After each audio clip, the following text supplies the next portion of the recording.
right, we will reconvene our board meeting. The first item that we are going to hear this afternoon is agenda item number 8, Framework for Our Future, declaring racism a public health crisis. Why don't we jump into public comment, and then when we come back, we can have Supervisor Vargas and myself make a few comments on this item. But why don't we hear from the public first, and then we will come back and do that. So I'll ask the clerk to begin public comment on agenda item number 8. Thank you, Chair Fletcher. I will note for the record that we have received 55 e-comments on this item, and we have 33 requests to speak on this item. For any members of the public that requested to speak on item 8, please dial into the conference line now using the instructions that were provided to you. We will be calling speakers by the last 4 digits of their phone number. You'll hear a notification that your call has been unmuted, and then you will need to press *6 to unmute your line. Each caller will be asked to state their name for the audio record, and you'll have 3 minutes to address the board. Or Mr. Clerk, if it's easier, we could make some opening comments on the item. Okay.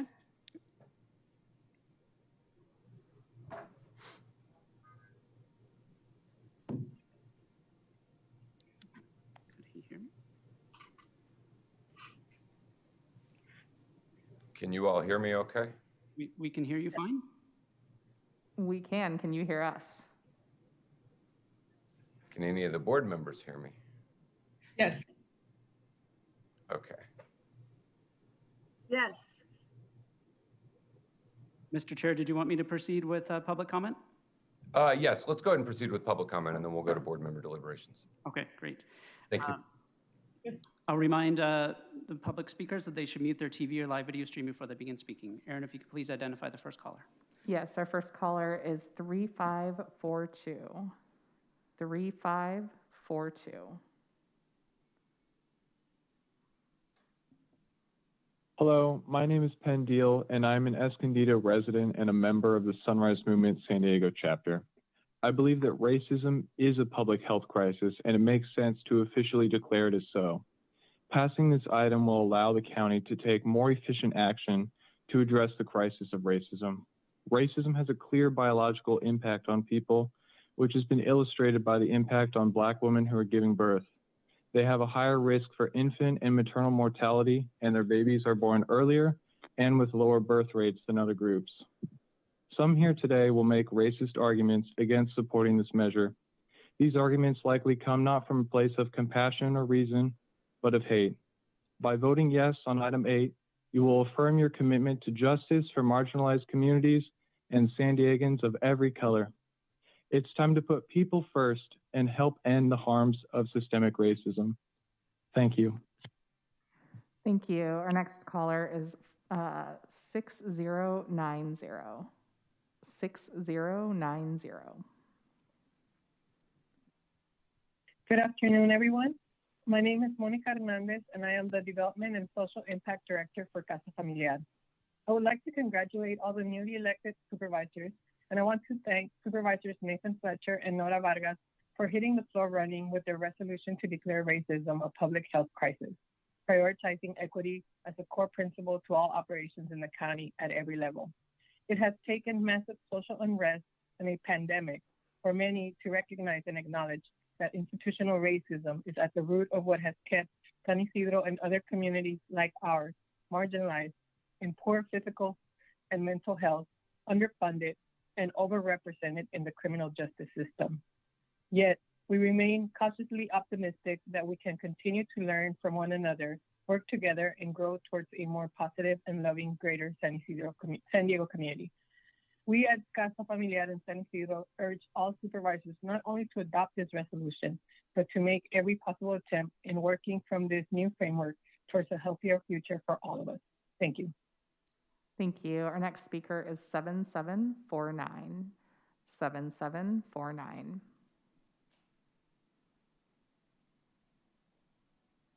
Hi there. Good morning, supervisors. My name is Connor Franklin Ray. I'm a resident of District 2 and a member of Sunrise Movement San Diego. I wanted to express my deep support for this declaration. One not need to look any further than the disproportionately deadly impact of COVID-19 on Black, Indigenous, and communities of color in San Diego County and across the nation to see that racism is clearly a public health crisis. This declaration is a crucial step in achieving racial justice and equity in our community, and I urge the members of the board, specifically my supervisor, Anderson, to vote in favor of this declaration. Thank you so much for your time. Thank you. Our next speaker is 8576. 8576. Hi. Hi, my name is Valentina. I am a member of the ACE San Diego, and I stand with Invest in San Diego Families Coalition to call on you to pass this resolution. So the impact of racism in the lives of, BIPOC communities has been amplified, especially during this pandemic.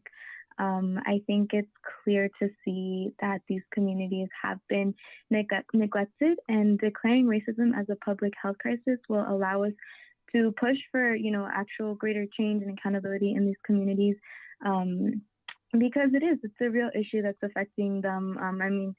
It's ridiculous, the fact that we have communities that people are getting sick literally by just living in them, and that they're being neglected. So please, I urge you guys to actually take action and do something about it. And I support this item, and I hope that you all vote yes on it.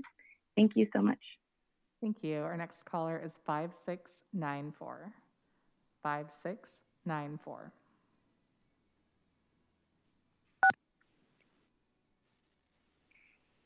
Hi, this is Jose Franco Garcia, resident of District 1. I wanted to thank Chair Fletcher, Vice Chair Vargas, and the rest of the board for bringing us up today. I'm happy to be here today representing Environmental Health Coalition and as part of the ISDF Coalition, expressing strong support for this proposal to declare racism as a public health crisis. In so many ways and for so many years, racist policies, some on purpose and others unintentionally, have shortened the lives of people of color and reduced the quality of lives of so many. As part of EHC, I will address specifically these impacts related to environmental justice. I heard talks earlier today about data and driving the information that way. Well, the data has been around for decades. In 1986, the groundbreaking Toxic Waste and Race Report found what many of us already knew from personal experience, that 60% of Black and Brown Americans lived in communities with uncontrolled toxic waste sites. Still today, decades later, zip codes is still the most potent predictor of health. Discriminatory land use decisions create neighborhoods where homes and schools are right next to huge warehouses and of toxic chemicals. In San Diego, environmental justice communities are some of the most impacted and unhealthy in the state. EHC members live in these neighborhoods, and they tell us and other folks every day about the trucks coming through their community, about how their kids are dodging these trucks on their way to walk to school. But beyond these trucks and what they see in their community, there's other impacts that they don't see as much, that are invisible, that are still impacting their health. For example, more asthma. Children in these neighborhoods have 5 times more asthma hospitalizations than children in La Jolla. Shorter lives. Residents in these communities live up to 16 years less than those in the healthiest census tracts. And now we see it even more, apparent with coronavirus, which has disproportionately affected Black and Brown communities, especially in areas with serious air pollution. So given what we know, and we know that non-action is explicitly racist, in the face of this data, we clearly see that people of color are suffering more illness and more impact from climate and environmental pollution. When we don't act, we're basically saying we don't care. So, and the county does have the authority to act. Nearly 40 years ago, the County of San Diego enacted one of the first community right to know laws, and San Diego can again, show this step and lead and take this step right now to declare racism a public health issue, a public health crisis. So I urge you all to support it. Thank you all for your time. Thank you. Our next speaker is 2953. 2953. Hi, my name is Alexander Hahn, and I'm a resident of District 5, and I'm also a volunteer of the Sunrise Movement. And so I'm calling in to support this declaration of racism as a public health crisis. Just looking at the submitted comments that I saw for this agenda item, people were saying this is divisive. This is not divisive. This is just basic human rights and looking at the circumstances in the clearest way possible. We say that this country is a melting pot of all cultures and races, and we have laws that ensure that everyone is treated equally. So therefore, racism doesn't exist. But just because we have laws that say we can't discriminate doesn't mean that people follow it. We say it's illegal to drink and drive, but people still do it. We say it's illegal to litter, but people still do it. We say it's illegal to go over the speed limit, but people still do it. Having laws just doesn't mean that people will follow it. Saying we don't discriminate does not mean people do not do that. And it happens.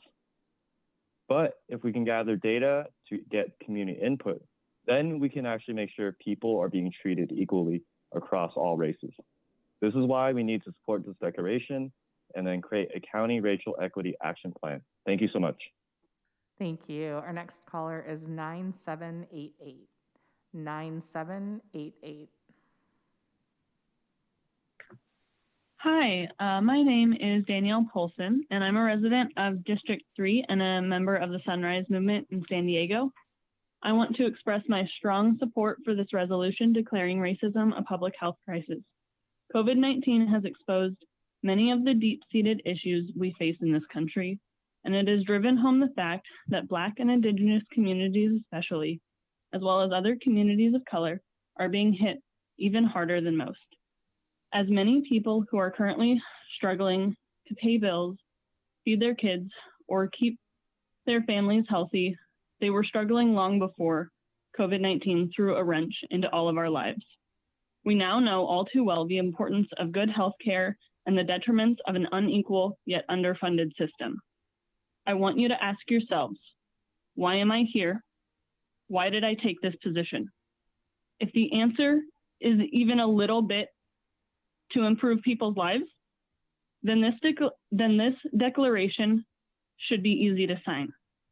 I ask that you take this first big step in what will be a long journey of addressing the serious crisis that is systemic racism in San Diego County. Thank you for your time. Thank you. Our next speaker is 6687. 6687.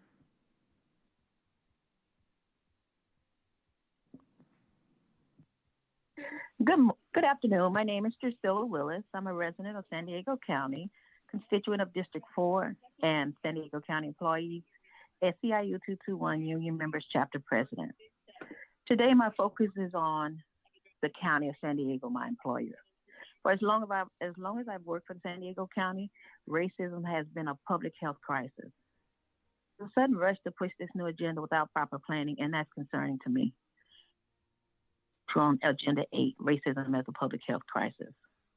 Once approved, you want the CAO to solicit community input to identify county policies and practices. But there is, the problem is the one holding leadership, who's going to hold them accountable? You want to revise the statement of values, the mission, vision, and strategic plan to represent equity and inclusion as a core principle. This has already been done. Do you see what I'm getting at here? You want the problem to fix the problem. What I mean is we are in this problem because of this current leadership. I ask you to take a look at the current leadership of the County of San Diego. Look and see how many African Americans are in leadership. The leadership for the County of San Diego they're either friends, relatives, and just people that always says yes to them. I have looked at the list of appointed members to the Leon Williams Commission for Racial Justice, but what I don't understand is why is there not a seat for SEIU 221 county employees? The reason why I say that is because SEIU county employees, we represent everyone. We were initially asked to attend, and then once attended was never asked to come back. Who is making the recommendations, and how can SEIU member get a seat on this board? SEIU 221 doesn't just represent its employees. They represent San Diego County.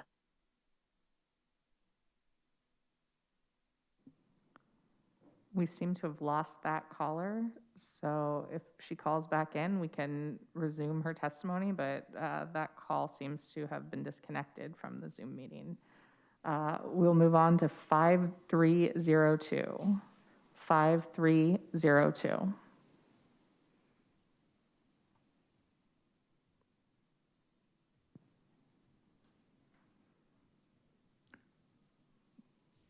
Si está llamando del número 5302, favor de apretar asterisco 6 para poder hablar.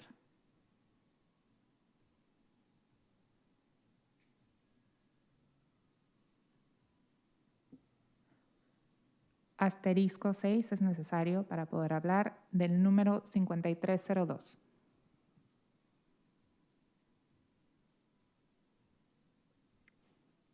We'll move on. We'll come back to that caller. The next caller is 9483. 9483.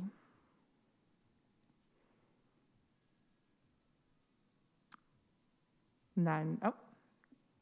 Hello, this is Christian Mejia. I wanted to call to put my support for item number 8 because the impact of racism on the lives of the communities that have been affected have been amplified by this pandemic. Communities of color, continue to face systemic racism, and we can look no further than the example of, the hundreds, if not thousands, of people that are locked up in the Otay Mesa Detention Center. People should not have to face punishment, whether that be local, state, or federal laws, just because of their legal status, and face extra lengths of harm.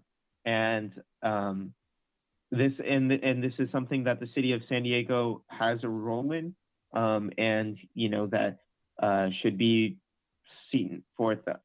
I just got COVID over the holidays, and I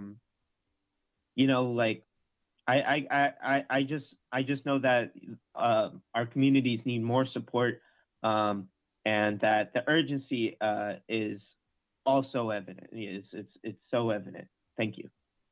Thank you. We're going to go back to Drusilla Willis, 6687, who was in the process of testifying when her call got cut off. So if you'd like to continue your testimony, you can press *6 at this time. Thank you. Okay, so right when I got cut off, I was saying, who is making the recommendations and how can SEIU members get a seat on this board? SEIU 221 doesn't just represent its employees, they represent San Diego County as a whole. Although I think this is a step in the right direction to combating racism, I feel it's just another opportunity for politicians to make promises they can't keep. Because to tackle this monster of racism, you will need to make some drastic changes. And in the 18 years that I have been with the county, absolutely nothing has changed. Thank you. Thank you, and our apologies for that. Our next caller is 3083. 3083.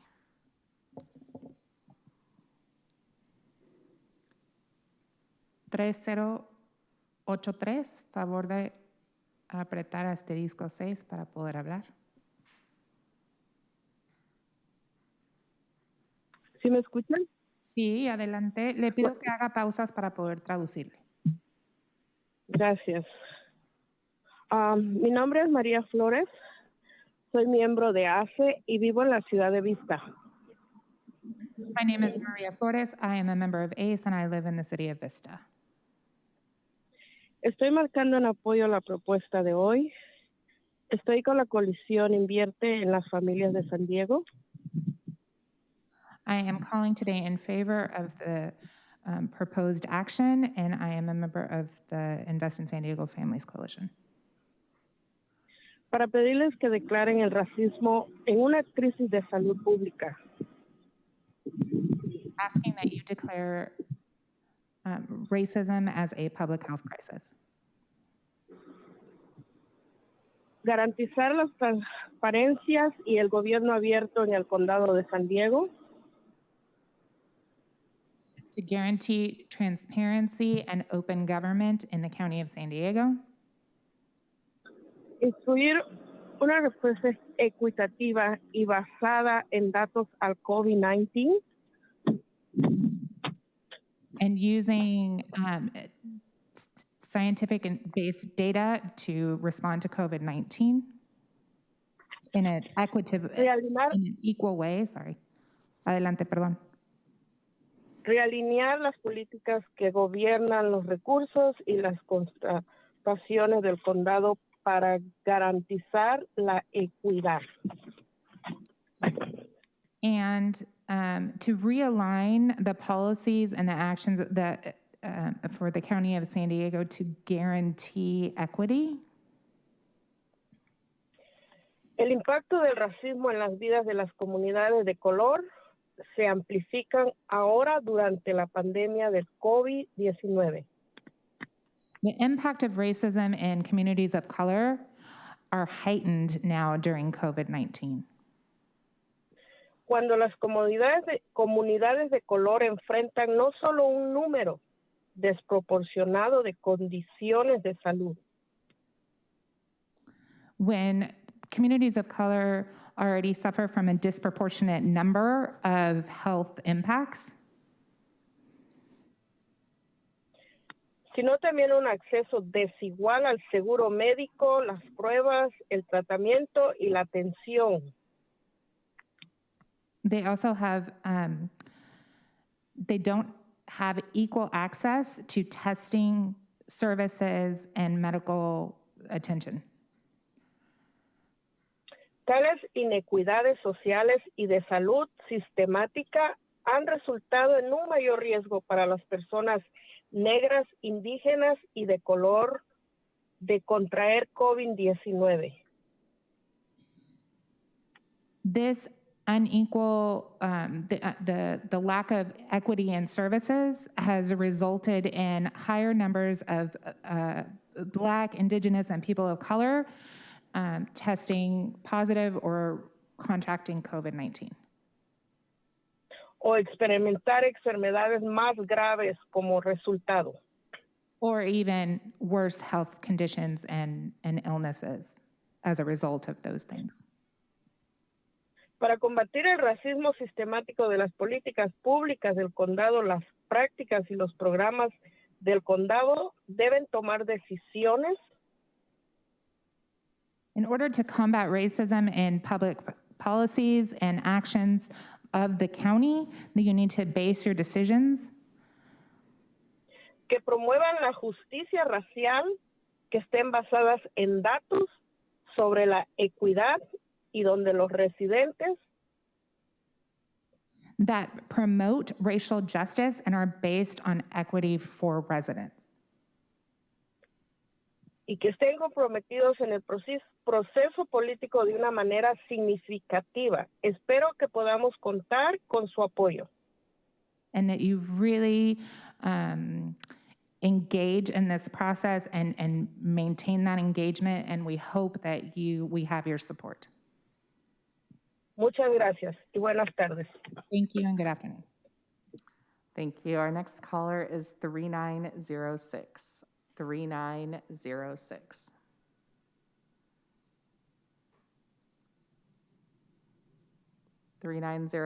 Please press *6 to unmute yourself. And if we don't hear from you when your number is called, we will return to you. Our next caller is 988. Hi. Hi. Oh, I'm sorry. My name is Chris Lenig, and I'm a data scientist here in San Diego District 3. I'm in strong support of declaring racism a public health crisis in San Diego and wanted to comment about the data aspect of this item. Solutions that are data-driven are often viewed as being above scrutiny, but just because data backs up a decision doesn't mean the data receives therapy. If this item passes, I ask that the data collection concerning marginalized communities be done fairly and with the best interests of the community in mind. Data should only be shared with government agencies directly involved in addressing racial disparities, and everyone in the community should have a say in how their data is used. I ask that any data scientists or analysts employed to mine the data be aware and understanding of data ethics and the role data scientists have played in perpetuating racial inequality. Last, I ask that everyone on the board of supervisors educate themselves on how data and algorithms have been used to profile, punish, and police the poor. I recommend the book Automating Inequality. I'll say that again if you want to write it down. Automating Inequality as a starting point to make yourself aware of how data-driven solutions can turn into practices that negatively impact low-income community members and communities of color. Without addressing these concerns, I worry that the actual outcome of this item will not be the intended outcome. Please keep this in mind as the item moves forward. Thank you. Thank you. Our next speaker is 9886. 9886. Hello again, Joanne Fields from the Asian Pacific Islander Initiative and Filipino COVID-19 Task Force. I appreciate the initiative brought forward by Chairman Fletcher and Vice Chair Vargas to declare racism as a public health crisis. While we support the resolution, we would like to see an amendment more than just dropping our name of Filipino Asian Pacific Islander into the resolution, but also to make sure that we are truly included in when you outreach to communities of color, more than a rushed 30-minute meeting on a Friday with an amendment that was included without any feedback or input from our community. And there was many leaders that were convened on Friday. I was told the model of the Registrar of Voters is good. We pointed out that the Registrar of Voters has a great model of providing language access and outreach. And but they said that it's mandated by law. Well, if this is the case, more reason why to include Filipino and API communities as an action item, and should be written into the resolution declaring the need for disaggregated data, so we can defend the need and fill the void of the lack of outreach into our communities, not because there is not a want, but because there isn't information or data. Again, as it relates to COVID-19, test, treat, and trace, housing, language access, community outreach, grants, contracts, hotel vouchers. This is an example of racism we experience as an underserved and underrepresented Filipino and API community. I appreciate the outreach by Supervisor Vargas to correct this. And we hope that, again, that the resolution passes, but that there is the amendment to include Filipino and Asian Pacific Islander communities, but also to ensure that there is an action item to include disaggregated data. Thank you. Thank you. Our next caller is 4974. 4974.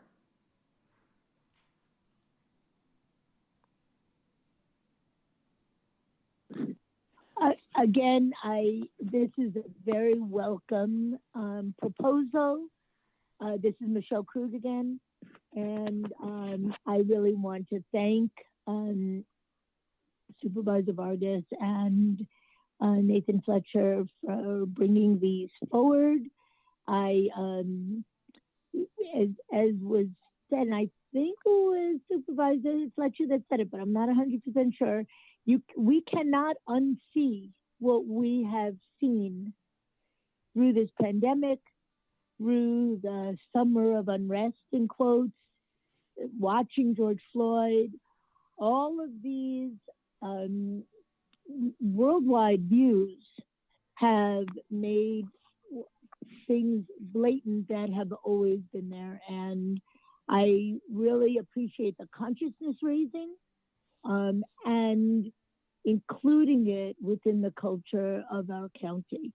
I think this is an amazing move, stridently into our future of building better. And I really appreciate this being brought forward. Thank you again. Thank you. Our next caller is 6474. 6474. 6474. Debe de oprimir. Sí, bueno. Bueno, adelante. Sí, mi nombre es Ramon Toscano, soy de la ciudad de Vista y pertenezco al grupo ACE. Good afternoon. My name is Ramon Toscano. I live in the city of Vista, and I am a member of ACE. Estoy en la coalición Invierte en las Familias de San Diego. As well as the Invest in San Diego Families Coalition. Para pedirles que declaren el racismo en una crisis de salud pública. I'm calling to ask that you declare racism a public health crisis. Garantizar la transparencia y el gobierno abierto en el condado de San Diego. and that you work to guarantee transparency and open government in the County of San Diego. Instituir una respuesta equitativa y basada en datos al COVID-19. And that you have a equity-based response to COVID that is also based on data.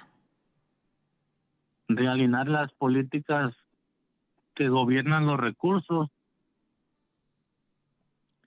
And that you align public policies regarding funding and resources. Y la contratación del condado para garantizar la equidad. In all contracting that County of San Diego does in order to guarantee equitable distribution. El impacto del racismo en las vidas de las comunidades de color se amplifica ahora durante la pandemia del COVID-19.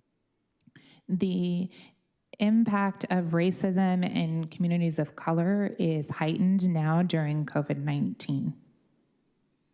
Cuando las comunidades de color enfrentan no solo un número desproporcionado de condiciones de salud. Communities of color already face a disproportionate number of health impacts. Sino también un acceso desigual al seguro médico. As well as a lack and a non-equal access to health services. Las pruebas, el tratamiento, la atención. Also to test, treatment, and medical attention. Tales inequidades sociales y de salud sistemáticas han resultado en un mayor riesgo para las personas. These social inequities as well as medical inequities have resulted in disproportionate impacts to people. Las personas morenas, los indígenas y de color, de contraer COVID-19 y experimentar enfermedades más graves como resultado. And as a result, people, Black, Indigenous, and people of color are more likely to suffer from COVID-19 as well as other severe health impacts. Yo le quiero dar muchas gracias a la traductora. I would like to thank the translator. Pero les pediría por favor que si para las próximas juntas futuras que si podían poner una traductora para que personas como yo, que no hablamos inglés, podamos entender todo lo que están platicando durante la junta. However, I would ask that in future meetings, it would be if you could have a translation of the entire meeting so that people like myself can understand what you are discussing. Les doy muchas gracias y gracias por todo. Y ojalá que apoyen a todos por igual, que todos somos humanos, ¿me entiendes? No nomás las personas de un solo color, que volteen a ver a todos por igual. Y muchas gracias y tenga buena tarde. Thank you very much. I hope that you support us and that you support everyone equally, as we are all humans and not a specific color should not receive distinct treatment. And I would like to thank you again and wish you a good afternoon.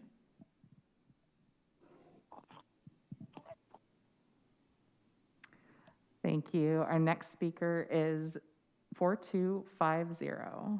4250.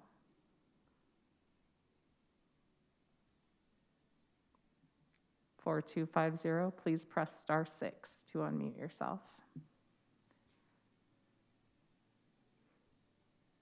And if we don't hear from you when your number is called, we will come back to you. 4250, you may proceed. Thank you. My name is Fran Guzman, and first of all, a special tip of the hat to Supervisor Desmond for his daily updates on COVID-19. They're greatly appreciated. Today, my intent is to offer a word of concern, and in doing so, explain my opposition to item number 8. When will we as a country and as a county realize that any program regardless of how well intentioned, will fail when the plan is totally one-sided. The County Board of Supervisors can resolve to do this and do that, but the words are empty and the efforts will prove fruitless unless the parties earmarked for the benefit also show commitment and engagement to holding up what should be their side of the bargain. After reading the material on item 8, it is pretty obvious, at least to me, that Supervisors Fletcher and Vargas feel that color of one's skin is a deciding factor for either success or failure, and that somehow if you are white, then you are privileged and biased and oppressive to those of color, and that to create equality, we must disparage, dismantle, disrupt, and basically condemn those who are not of color. I would propose to you that color is not a determinant of success or failure. The difference between success and failure is a fire in your belly that makes you want to either be successful or succumb to failure. It is a sense of responsibility to yourself and those you support in your home or your community. I found it odd to think about racism being used as a health issue when I considered that back in 1909, 111 years ago, the National Association for the Advancement of Colored People was formed. And then in 1945, the Equal Employment Opportunity Commission took root. Both of those programs were designed to lift up minorities so they could compete and excel in life.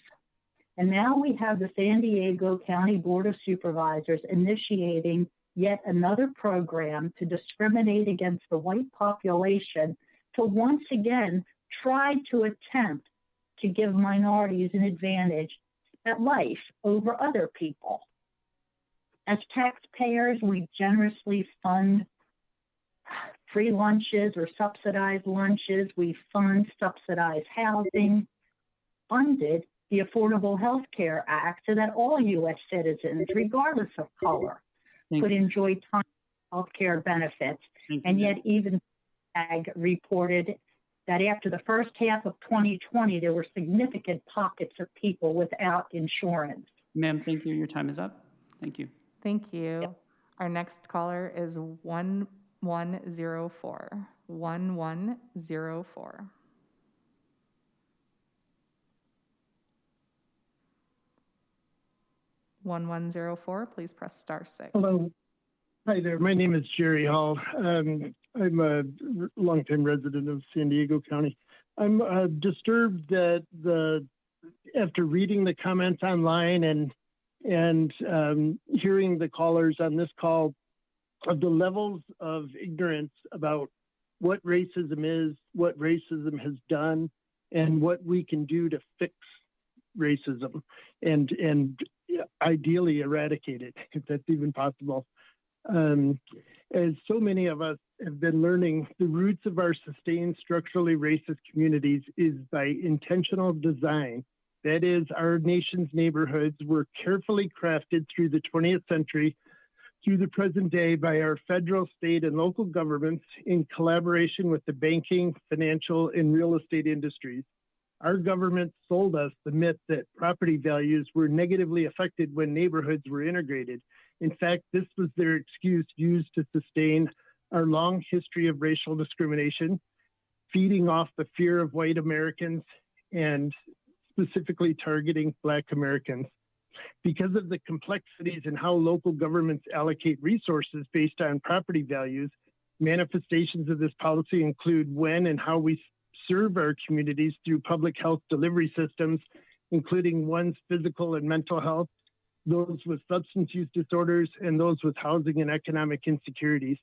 In other words, money goes where the white people are disproportionately. That's something we need to fix. It's just because people don't believe it's happening doesn't mean it's not true. I wish more people cited facts and quotes and quoted data to show us that racism does not exist, because that's merely a myth. Much of the rest of the nation's largest counties have been moving towards more equitable health services delivery to achieve related positive outcomes. By not moving more intently, San Diego County has continued to tamper down potential for our Black, Indigenous, and other peoples of color. We not only reduce the potential of our BIPOC communities, by laws of nature, the potential of the rest of the county is also held down. We should all remember, all boats rise with the tide. When any one of us is held down, we all lose. And this reminds me of Luis Valdi's poem that says, "You are my other me. If I do harm to you, I harm myself. If I love and respect you, I love and respect myself."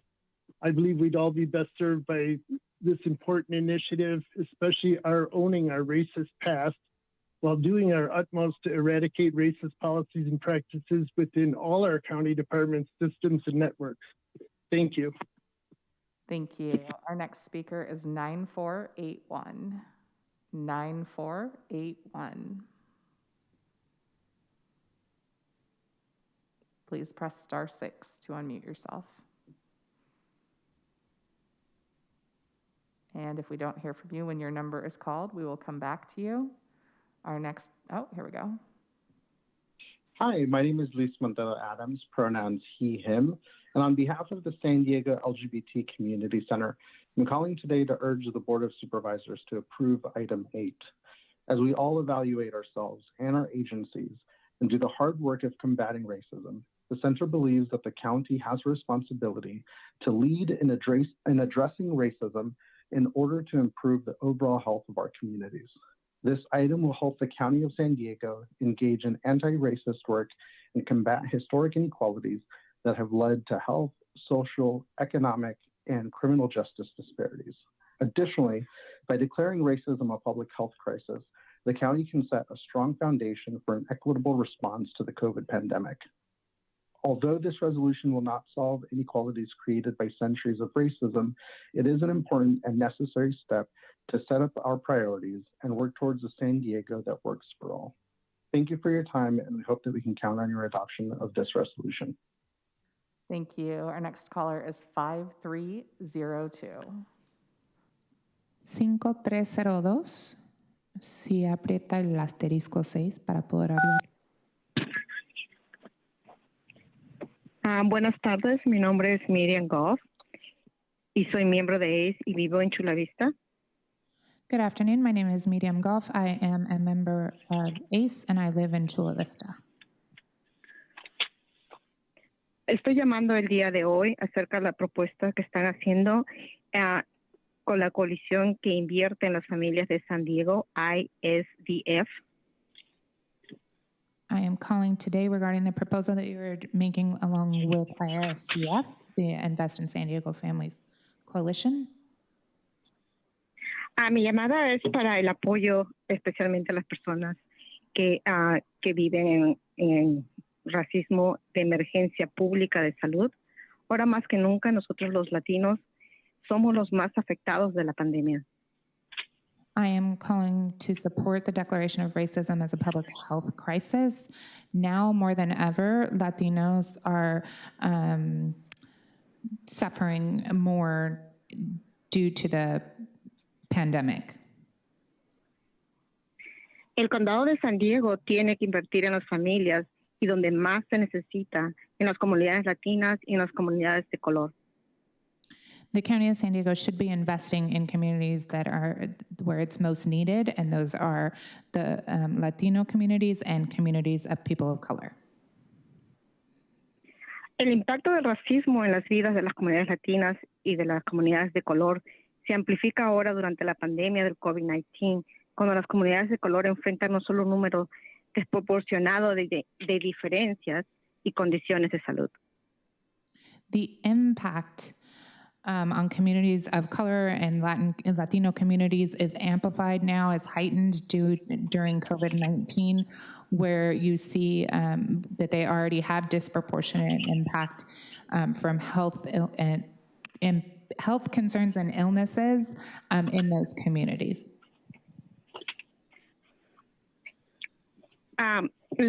Les pido como persona latina, como ciudadana americana y como veterano de guerra, que inviertan en las comunidades latinas y en las comunidades de color, en las familias que hoy necesitan y para poder prevenir los riesgos del mañana. Muchas gracias.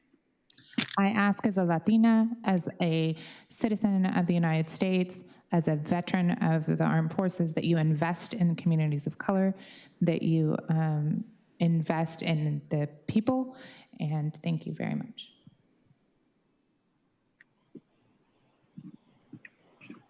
Thank you. Our next caller is 5216. 5216.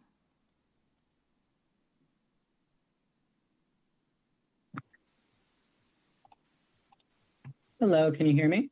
Hi there. Yes, we can hear you. Good afternoon, supervisors. I deeply appreciate your time and attention given toward these public comments. My name is Jacob Abata, and I'm a resident of San Diego County and member of the Sunrise Movement in San Diego. I urge all supervisors to approve this resolution to declare racism a public health crisis. For far too long, systemic racism has continued to marginalize our Black, Indigenous, and communities of color. We have further seen the harms that this racism has perpetuated during the COVID-19 pandemic, as our underserved communities continue to face unequal access to economic mobility, income inequality, and inequitable access to healthcare coverage, testing, and treatment. The data supports the existence of these inequities. It is time to substantially transform our county's values, policies, practices, and community engagement to be more inclusive, more responsive, and more anti-racist. This is a common sense vote. Approve this declaration and move our county in the direction of real progress. Thank you. Our next caller is 1590. 1590. Good afternoon. My name is Bertha Rodriguez, speaking on behalf of Climate Action Campaign. Today, I call in support of approving the resolution declaring racism as a public health crisis.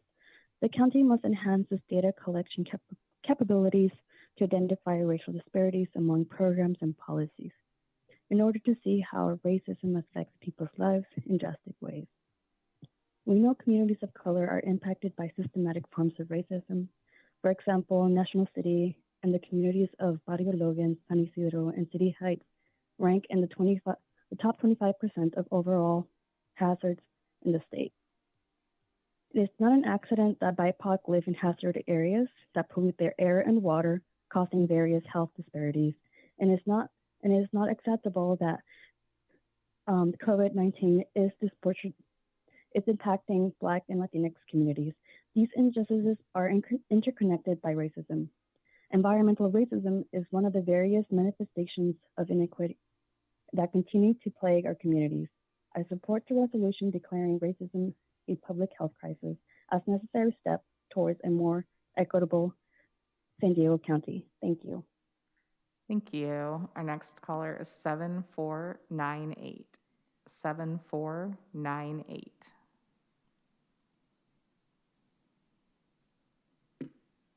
Hello, my name is Melissa Elder. I'm a volunteer with the Sunrise Movement San Diego. I'd like to thank you all for considering this declaration of racism as a public health crisis, as it is abundantly clear that racism is lethal to our Black and Brown communities and other people of color. It kills in obvious ways by police violence, for example, but also more subtle social economic conditions like inequitable access to healthcare, housing, and employment, and in turn contribute to serious health issues such as increased risk of diabetes, maternal mortality, hypertension, asthma, and those are compounded as we're finding with COVID-19. So there's never been a time where the population, for example, of African Americans hasn't been sicker or died younger than whites. So for people to say that everyone is equal and racism doesn't exist is a lie. And by taking this declaration and making this first step, you're focusing on systems and the structures that are designed to deal with these issues versus talking about individual actions on individuals. So thank you for taking this first step to tackle racial inequality as a public health issue. Thank you. Thank you. Our next caller is 9997. 9997. Please press *6 if you'd like to address the board on item 8. Hi there, this is Roberto Alcantar on behalf of the Chicano Federation. First off, just thank you to Supervisor Fletcher and Vargas for bringing forward this important measure. As we've seen, particularly the communities of color have been absolutely devastated by what we believe are, historical underfunding and policies based in racist policy that have really put our communities at a huge disadvantage. So we strongly support this measure. We fully support it, and we believe that this is the first step in a new dawn in our county. So thank you for bringing this forward. And on behalf of all our families, we fully support this effort and urge our supervisors to please vote yes. Thank you. Thank you. Our next caller is 7286.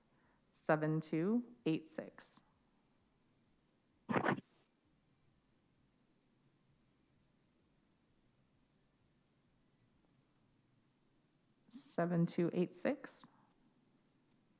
Can you hear me? Yes, we can hear you. Good afternoon, supervisors. My name is Norma Peterson. I'm the executive director of ACLU of San Diego and Imperial Counties, as well as a commissioner on the Leon Williams Human Relations Commission. Our region is plagued by 2 lethal pandemics. One is the novel COVID-19 that has caused more than 375,000 deaths across the U.S., and including 1,857, I'll repeat it again, 1857 lives lost in San Diego County. The majority of those lives were essential workers, elderly, and people of color. The other pandemic plaguing our region is systemic racism.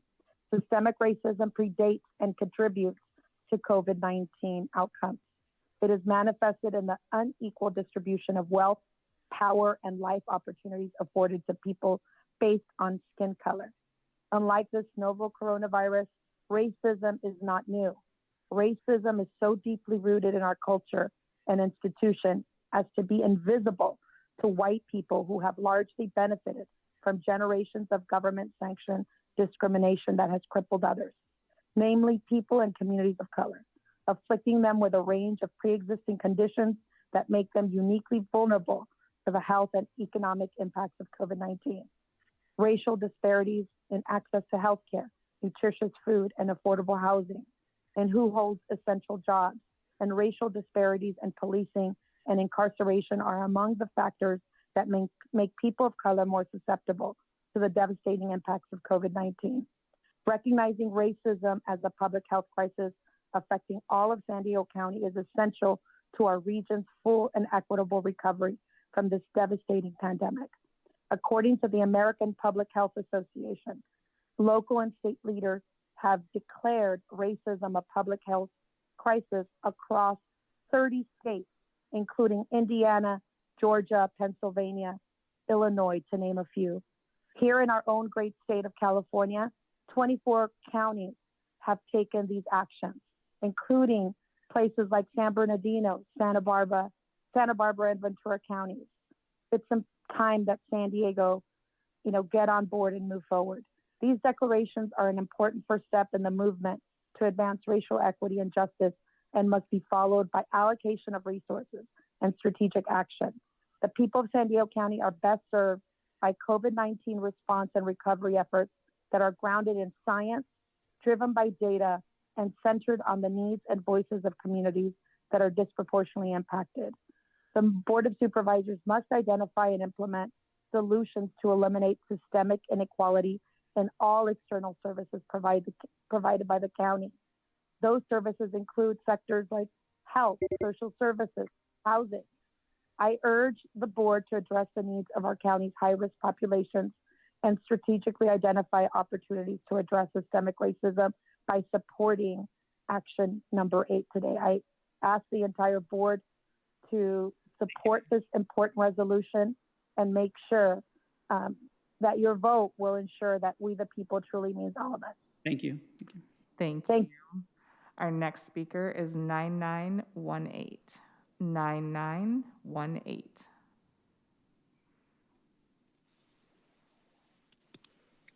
Hello, my name is Michael McDonald, a member of Surge and Asian Solidarity Collective, and I'm calling to support the resolution. As a public health crisis, more funding and resources are needed to be allocated to end the systems that further perpetuate and maintain racism in BIPOC communities, including a militarized sheriff's department, over-policing, a lack of housing, ending the prison industrial complex, cooperation with ICE and the Border Patrol, or racist healthcare policies, just to name a few. I urge the board to listen to the community leaders and organizers from BIPOC, queer and trans, disabled, and other groups that are affected by harmful racist agendas and policies. A public health crisis demands immediate attention and a focused approach that includes the solutions from the communities that are most impacted. Thank you. Could you repeat your name for us, please? We had a hard time hearing you in the beginning. Oh, I think we lost you. Well, thank you. And that concludes public testimony on this item. Chair Fletcher. Thank you for that. And I want to thank all the callers who joined in to lend your voice to this meeting. I want to turn it over to Vice Chair Vargas, who co-docketed this item with me, to make some introductory comments, and then I will do the same, and then we'll go to board deliberation. Supervisor Vargas. Thank you, Chair Fletcher. Thank you to all the speakers, and muchísimas gracias a todos los participantes que proveyeron testimonio en español. Estamos muy agradecidos con ustedes y vamos a tomar sus recomendaciones de que la información esté en español también durante toda la Junta de Supervisores para que tengan esa información. You know, as the first woman of color in the history of the Board of Supervisors, over 170 years, I stand on the shoulders of so many that came before me. Like many of the callers today providing testimony, I've been fighting for decades systemic racism and oppression in this country. We know that historically our communities have been disproportionately impacted by policies, practices, and unequal distribution of resources in our communities of healthcare. You know, we know that being a Black woman in this country means that you're more likely to die of a pregnancy related to complications than a white woman. That is real. We know that communities that are predominantly Latino that live in Sherman Heights, Logan, Barrio Logan have been impacted by environmental justice that have created health disparities, and not to mention the disparities that how COVID had disproportionately impacted our community. We know that there was an increase in negative and hurtful and unfounded rhetoric against the API community by our president as it relates to the COVID pandemic. This is all real. This is so true in our America. This framework cannot be more timely, as like many of you, I am still infuriated by the inequities that I witnessed this past week at our nation's capital. The pandemic has always existed, systemic racism. And I want to say to our community that is listening and those that don't have the privilege to be with us today, that by declaring racism a public health care crisis, we are making it clear to every person at this county that the board is prioritizing that dismantling systemic oppression is a priority for us. That our focus on public policy that makes sure that ensures that our communities are treated equally and with dignity is a priority for us. For centuries, our communities have endured structural racism that have led to deep disparities in health outcomes for communities of color. For more than 20 years, I've dedicated my life to removing those barriers. And I think all of you have seen in the last 8 months, particularly here in our communities, and we've been reminded of our nation's troubled history with white supremacy, whether it's the presence of the Ku Klux Klan hoods at the local grocery stores in North County or the recent attack at our nation's capital. We must declare and reject all forms of white supremacy. This resolution is only the first step in acknowledging the historical health, social, economic, and criminal justice disparities within our San Diego County. Throughout San Diego County's history, systemic racism has had lasting generational effects on groups including Black African Americans, Indigenous, Latino, Asian American, and Pacific Islanders, all people of color. We must further recognize that racism intersects with other forms of prejudice and oppression, including discrimination based on immigration status, gender and sexual orientation, and mental and physical abilities. In order to become a county that serves everyone, we must address the systemic barriers that have disproportionately affected communities of color. To further this goal, I bring this resolution before in partnership with Chair Fletcher before this board to declare racism an urgent public health care crisis, acknowledging its impact in our entire community and a commitment from our county to end the destructive cycle of systemic racism. And I understand that we have to make sure that we put meat behind all of this. With the creation of the Leon Williams Human Relations Commission and the Office of Equity and Racial Justice, this resolution declares the board's commitment to take bold action to become a more racially equitable and justice-oriented agency in service to all communities within our county. It is my honor to take the first step in this direction in partnership with Chair Fletcher, and I strongly urge our colleagues to support it, and I would like to make a motion to support this framework for our future, declaring racism a public healthcare crisis. Thank you. Thank you, Supervisor Vargas. I'm honored to have had the chance to work with you on this important board letter and action. I think it's important that we start by defining the definition of structural racism as defined by the Aspen Institute, a system in which public policies, institutional practices, cultural representations, and other norms work in various ways, reinforcing and perpetuating racial group inequity. Structural racism is not something that a few people or a few groups choose to practice. Instead, it is a feature of the social, economic, and political practices in which we all exist. Because of this, because the inequities that are present in our society today were created and perpetuated by intentional government policies and actions, we have to take corresponding actions to be mindful and address them. There is a basic promise of equality of opportunity, not equality of outcome, but equality of opportunity. And when you think about some of the statistics that have been shared from public speakers, some of the things that Supervisor Vargas just highlighted, when you look at the fact that Black infant mortality is 2.3 times higher than white infant mortality. When you look at a child in Barrio Logan being 8 times more likely to have asthma than a child in La Jolla, when you look in my supervisorial district at the 10-year disparity in life expectancy between someone born in Southeast San Diego and someone born in La Jolla, a 10-year difference, and we could go on and on and on, you can see that these are not just random geographic outcomes. They are dominated by communities of color and low-income communities. And so it is important that we join, as has been pointed out, other jurisdictions in making an affirmative statements that racism is a public health crisis because the data surrounding public health supports that. But in declaring it, we are acknowledging the underpinnings of the situation that created this. But has been mentioned, it is not just a declaration with words, it is a commitment as a county to move forward with a new lens through which we view the world, a new focus through which we guide policies, and being committed to doing our part to try and tackle these systemic problems. The measure will not only ensure we are making decisions that promote health equity as based on equity data, it will ensure we are better engaging our communities in a participatory process. And what we're trying to get to is a place where we don't just say Black Lives Matter or immigrants are appreciated, but we back that up with our policies and with our funding. And so all of those who called in today, the activists, the advocates, the folks that have been working for this day for so long and continue their work ahead of us, I want all of you to know that we have heard you. We are here for you. We are taking action and we are fighting alongside of you.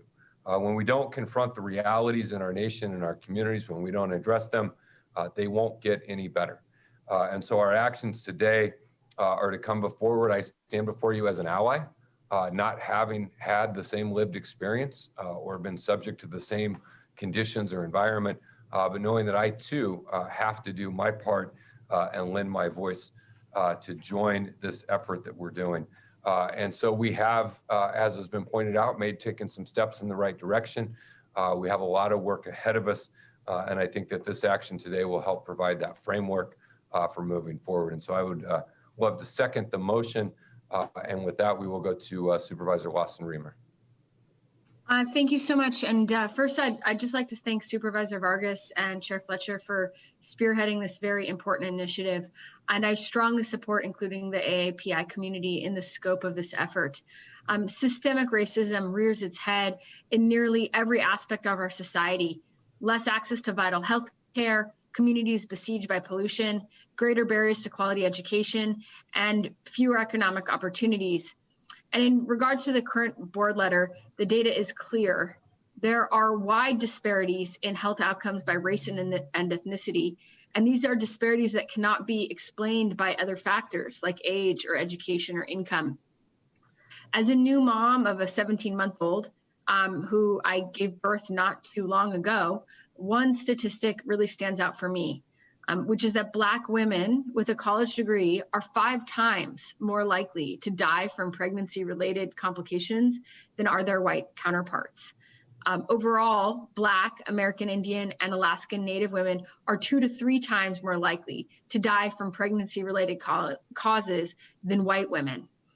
As the region's public health authority, we must acknowledge these facts, and we must also act upon them.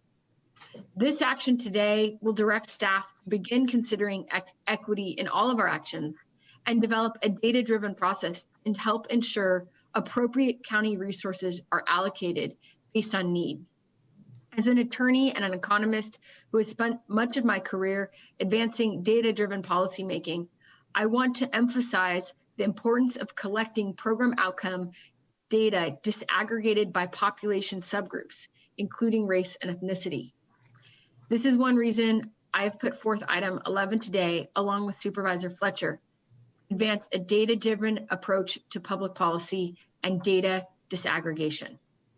As people across San Diego County struggle to address the racial injustices that have plagued our nation for centuries, this measure is a concrete step toward an America that embodies the values that we all share.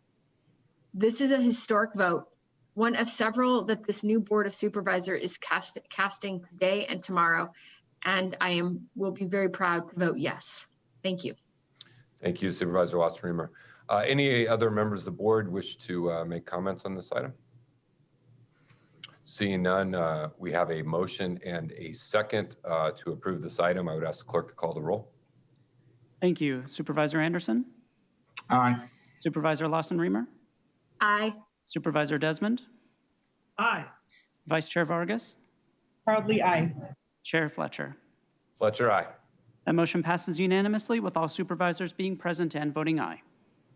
All right, 2 items left. We will now go to agenda item number 11, framework for our future realigning policies that govern county resources and contracting.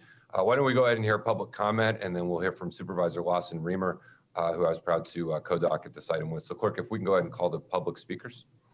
Thank you, Mr. Chair. Any members of the public that have requested to speak on this item, please dial into the conference line now using the instructions that were provided to you.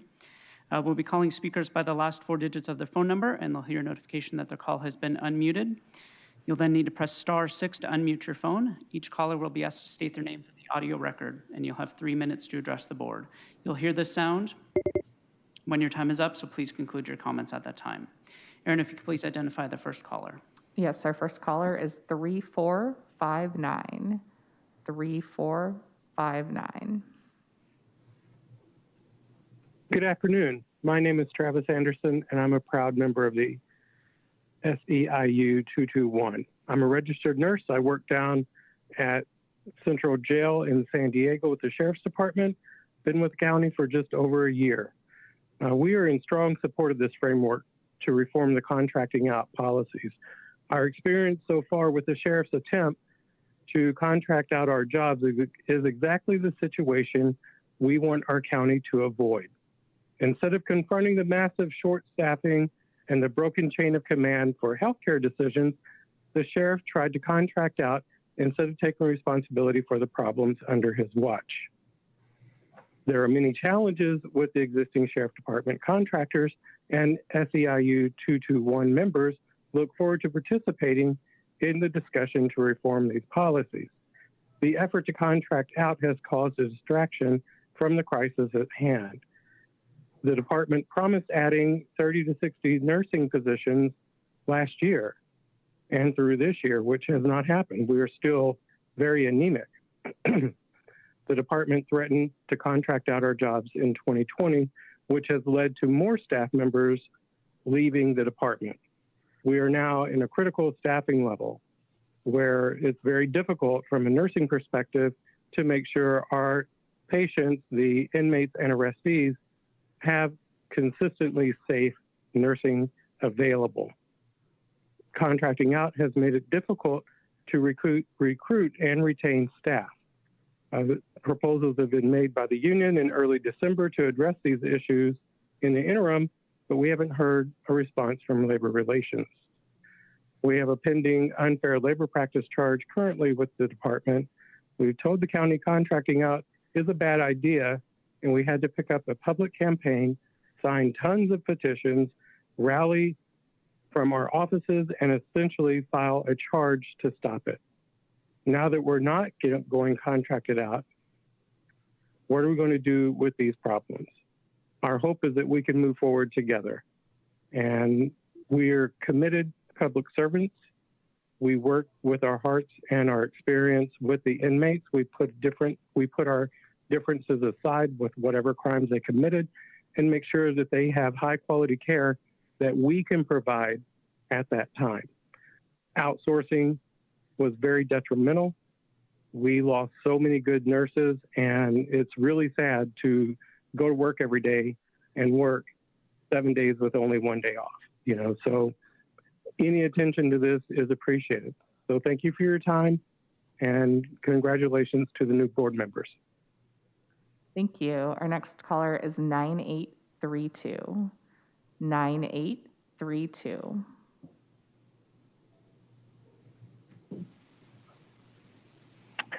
Hi, good afternoon, and congratulations to the new county supervisors. My name is Jennifer Alonzo, and I'm a licensed mental health clinician at the San Diego Central Jail. And I'm also a proud active member of my union, SEIU Local 221. I just wanted to get a chance to speak to you today about the dangers of contracting out public services, as well as the negative impacts that even the threat of talking about it can have. I'm a witness to that. As you know, we've had a significant impact here on our team here at the jail, decline in recruitment. A lot of the dedicated qualified staff have left. They've had problems retaining nurses, mental health clinicians, and such because of the threat of the outsourcing. During the bargaining meetings with the Sheriff's Department, we've been told that, you know, this is going to be worked on. However, we're still kind of in limbo, not understanding or not knowing what's going to happen. This push to outsource had my colleagues seeking employment elsewhere. We lost a lot of good people. It's been also difficult to hire new people because once they're told about the outsourcing, people abandon the job. Also now, the sheriffs are also mandating licensed mental health clinicians to work on holidays, which was not the agreement once we were first hired. Some volunteer, which I tend to do, but now we're being forced regardless of our want to work on a holiday. And they're not budging on this. We want to work with them to figure out a good schedule. But I feel like it's very, very adversarial. We're so understaffed here. Our nurses are very, very extremely short, which leaves a lot of room for mistakes when dealing with the inmates and their care, which is crucial. It's just a lot of stuff that we're facing in here. And I feel like we don't deserve this as dedicated workers of the county. We're public servants. We come in here, we serve our community, and we're really not being treated as if we're appreciated. We would love to talk to you about this. The county does need to pass a prohibition on outsourcing or even an attempt to outsource. It really, really affects public services all around us and our communities, from a micro level to all the way to a macro level. We also need action from the Board of Supervisors and the Sheriff's Department now because we're in a crisis. We call on the Board of Supervisors to approve additional staffing for medical and behavioral health, improved incentives for staff who work extra shifts, and to end the mandatory overtime for nurses and mandatory holidays for mental health clinicians. Thank you for your time. Thank you. Our next caller is 3640. 3640. Please press *6. Hi, good morning, Chair, members of the board, and CAO. My name is David Garcia, and I'm proud to be the president of SEIU Local 221, representing over 11,000 county workers. We are in strong support of this item. For too long, the county board has operated by the simple-minded mantra of cheaper, better, faster. Cheaper is never better. That really meant the default goal is to contract out as much as possible, leading to wasted time, effort, and resources down the line. It's time to tear up that playbook and start over. Let's look at what supports the county employees, providing services to the public, and is the best value for the taxpayers. The members of SEIU 221 look forward to participating in this process. They can share numerous stories about how the contracting out process has caused inefficiencies, backlogs, and wasted taxpayer money, and work with the board and staff to create a sensible path forward that contracts out only when necessary and resets our criteria to support contracts only for businesses and organizations that share the values of serving the common good. I'd like to congratulate this new board, and I look forward to a change in the culture of the county, where the public service is looked at as the public good. Thank you very much. Thank you. Our next caller is 4974. 4974.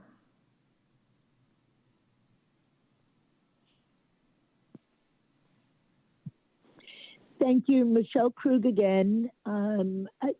Just succinctly, I really support this item. It completely goes along with your bold new steps of changing this culture. And when you contract things out, there's no way that you can have very much influence over the actual culture. And this is critical that this new culture gets spread throughout our county workers and ultimately throughout our county. So thank you very much again for the bold, really appreciated, welcomed steps forward. Thank you. Thank you. And our next caller is 5362. 5362. Hi, good afternoon. My name is Judith Howell. I'm a constituent of District 4, and I'm also a proud employee of Planned Parenthood of the Pacific Southwest. If the county is serious about addressing systematic racism and promoting healthy, safe, and thriving communities for all, it should ensure county resources and contracts are equitably allocated.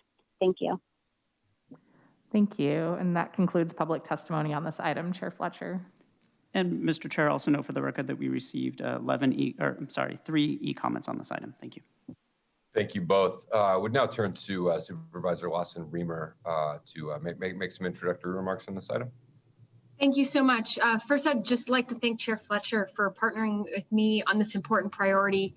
And I'd also like to thank all the speakers today for highlighting why this measure is so, so important. Our county's budget should reflect our county's values. And we've heard loud and clear from our communities. We want a county government that works for all of us, using data and evidence to improve our quality of life and invest in our communities. But here's the problem. The county's finance and data policies have not been updated in more than 2 decades and do not reflect our community's current needs. This measure represents a new approach, using data, cost-benefit analysis, and evidence to determine how to invest our tax dollars, moving towards cost-benefit accounting models based on global and national standards, establishing data-driven program evaluations and assessments, and collecting disaggregated data across programs so we can promote effectiveness and equity by using data-driven results to inform budget priorities and decision-making. Reviewing contracting practices and policies to make sure that the county is focused first and foremost on long-term capacity building to support staff to deliver the best service possible for our communities now and in the future. As part of this action, Chair Fletcher and I will serve on an advisory committee to work with staff and experts, and will report back with recommendations within 180 days.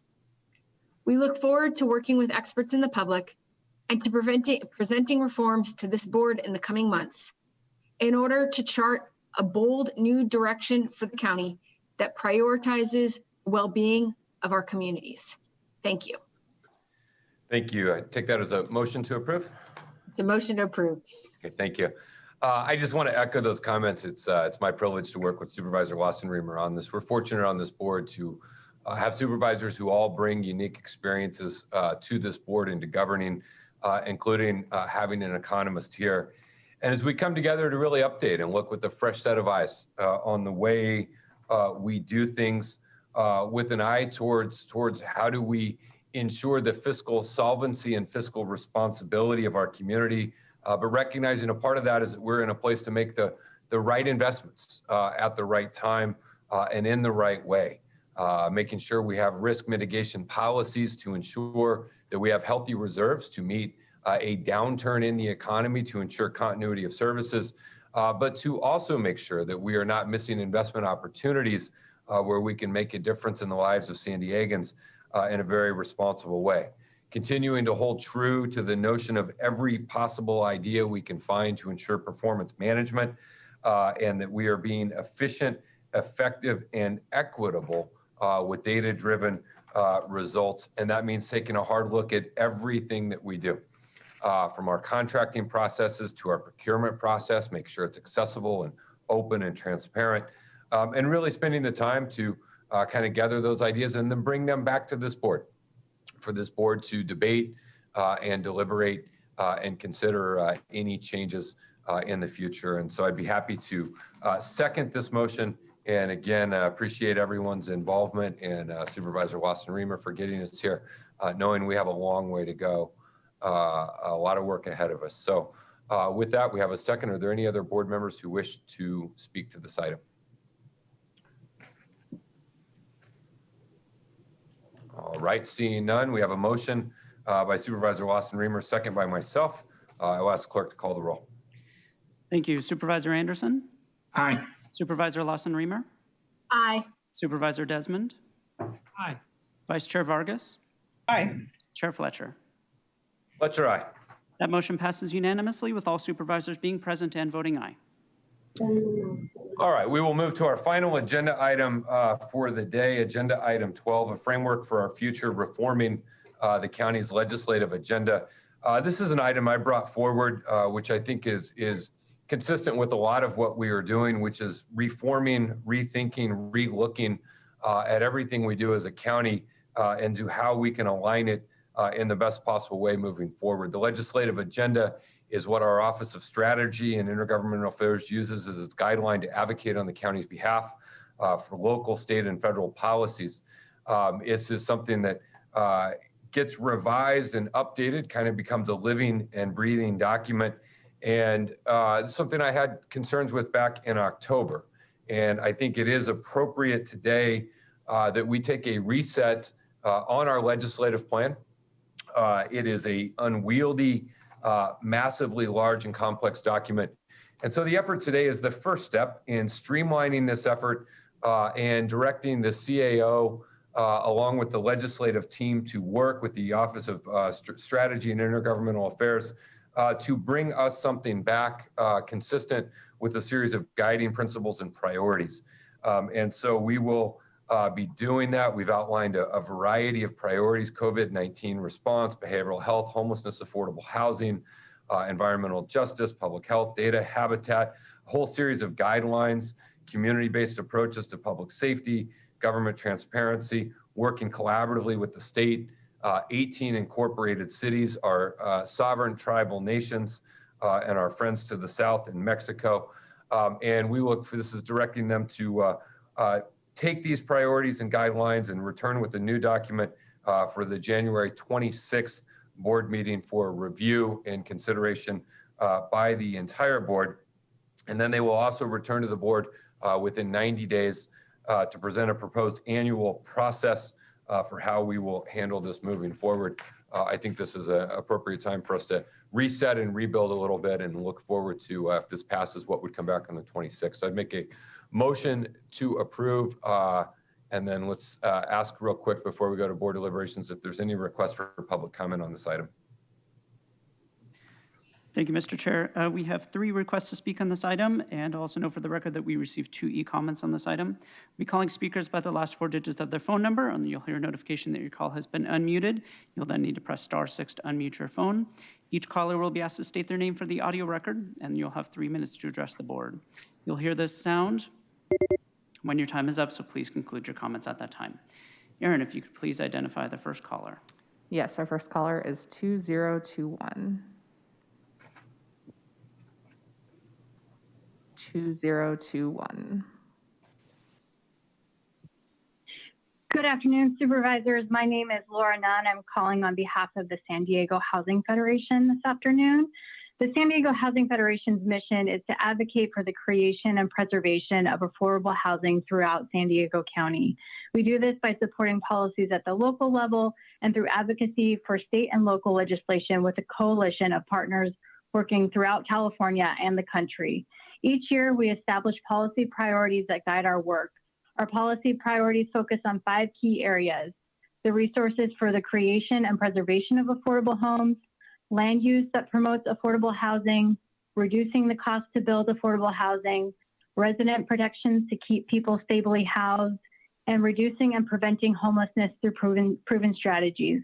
We look forward to supporting the county's legislative agenda on affordable housing and homelessness, and being a partner with the county on state and federal legislation that advances our mission and policy priorities. Thank you for your work to include and prioritize the issue of affordable housing and homelessness in the county's legislative agenda. Thank you. Thank you. Our next caller is 4974. 4974.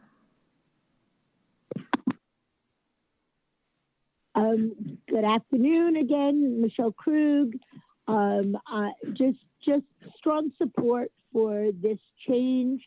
I was not happy with that being on the legislative prioritization being on the agenda back with the old board of short-timers who were going to control what was going to happen in this upcoming legislative agenda years of 2021, 2022. So I am strong support for reconsidering this, especially, and really thrilled with bold moves forward, which I know will be incorporated into the prioritization of the legislation that we support and oppose moving forward. Thank you. Thank you. Our next caller is 3640. 3640. Thank you. Good morning. My name is David Garcia, and I'm speaking on behalf of the members of SEIU Local 221. And I speak in support of this item. Today is a look forward. However, I must note that in the past, there were too many important items, both legislative and ballot initiatives, where the previous Board of Supervisors were obstructionist, adversarial, and sometimes even irresponsible in opposing progress for working families and our communities. This board should be front and center in partnering with the state and federal government to support our community. We want to highlight that we will need more state and federal funding to blunt the public health and economic impacts of COVID on our communities, especially since we know that this impact falls disproportionately on Black and Latino families. Thank you for your time. Thank you. And that concludes public testimony on this item, Chair Fletcher. Thank you. Thank you very much for that. We have a motion. Is there a second? Second. All right, thank you. We have a motion by myself, second by Supervisor Anderson. Supervisor Desmond, I see you with your hand up. Thank you very much, Mr. Chair. You know, you're absolutely right. It was kind of an unwieldy document, our legislative affairs that we had, that we had before it. I like the slimming down. However, there's three things I really think should be added to the priorities. I heard you mention it in your opening announcements, about public safety, because I don't see public safety on here. And I think that's, the top priority of any government. I know some people would like to change how public safety is done, but I do think that should be one of our priorities. I heard you mention it. Is that? Yeah, so it's in the guidelines, Supervisor Desmond. It says community-based approach to public safety. We could add in a priority ensuring safe communities. It doesn't seem objectionable. And again, we're going to get something back on the 26th that'll be a little bit more in depth. Well, okay. I just do think public safety and whatever you want to call it, safe communities or whatever. I think that needs to be top. I'd like to see that in the top priorities. Sure. There was one on there that was previous, that it's a task force or a committee that I'm on. It's the San Onofre nuclear generating station, or SONGS, to make it a priority to support legislation that would remove and relocate outside of the San Diego region the spent nuclear fuel that's stored right now at that decommissioned facility. I've worked regionally with Congressman Levine on this, and I think this should be back in as a priority for the county. It's fine right now while everything's sitting in storage, but I think we definitely need to move that as soon as possible. The canisters that they're in are about 100-year canisters, and that the fuel is going to last a lot longer than that. So so I'd like to see that in there. And then the other thing is, you've got transit infrastructure, which is good in our urban areas, but I'd like to see road infrastructure in here under priorities.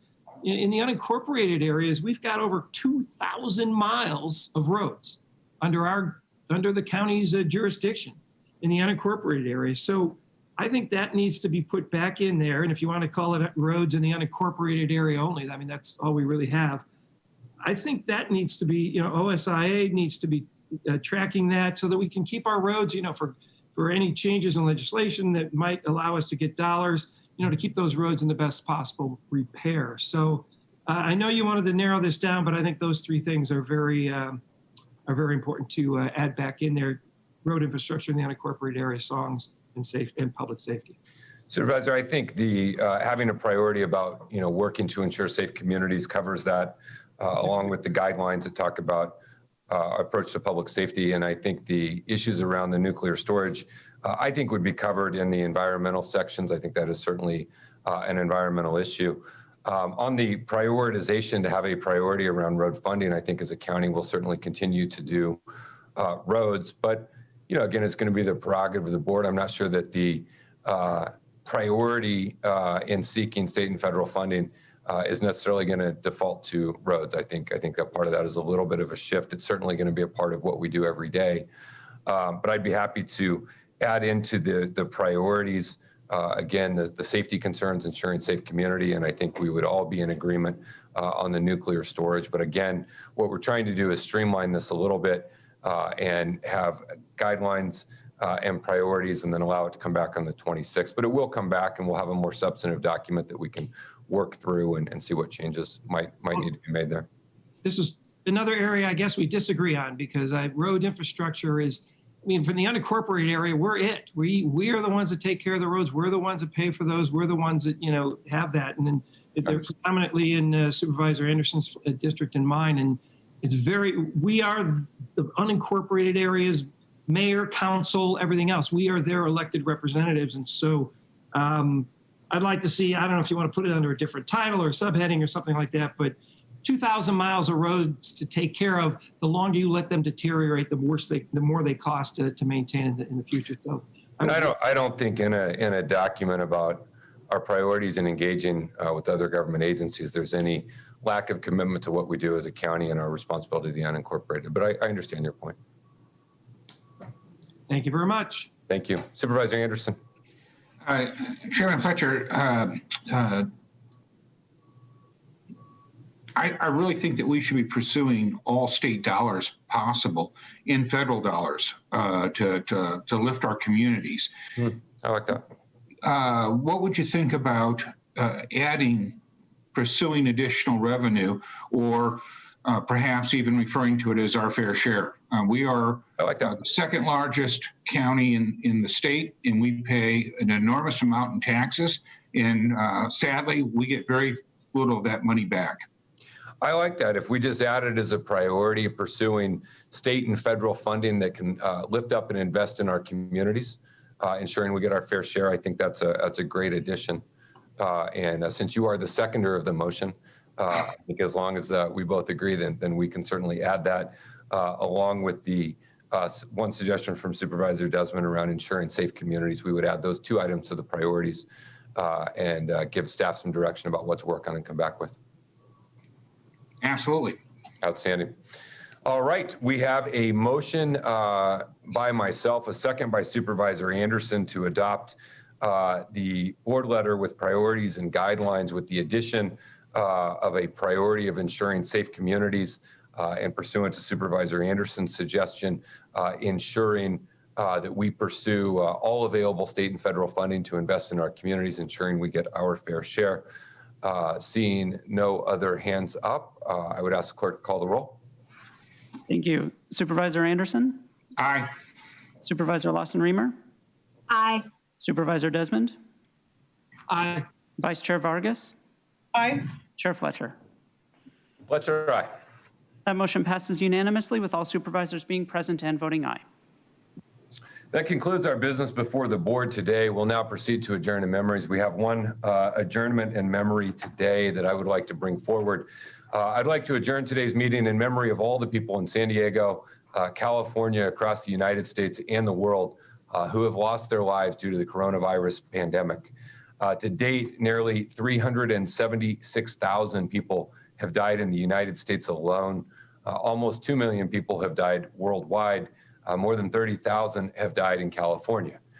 In San Diego, 1,857 individuals have lost their lives to COVID-19. That is a 72% increase since we last adjourned a meeting in memory for those who died of COVID, which was just at the very end of October, less than 3 months ago. So we joined together as a board to remember the lives lost, to celebrate the lives that those individuals lived, and may they all rest in peace. We know that each of these is not a number or a statistic. They are someone's mother or father, brother or sister, aunt, uncle, or grandparent, friends, no doubt to many. No matter their circumstances, COVID-19 is the reason that they are no longer with us. It's had a devastating impact on their families, their friends, and their loved one. Every death counts and every one of these lives mattered. And with that, I would like to adjourn today's meeting in honor of all who have died from the COVID-19 pandemic. With that, we will proceed to closed session. This session of the Board of Supervisors meeting stands adjourned. The board will now recess into closed session and consider those matters listed under item 21 on today's agenda. If there are any reportable actions, they will be reported out prior to the start of the planning and land use session of this meeting tomorrow, Wednesday, January 13th, 2021.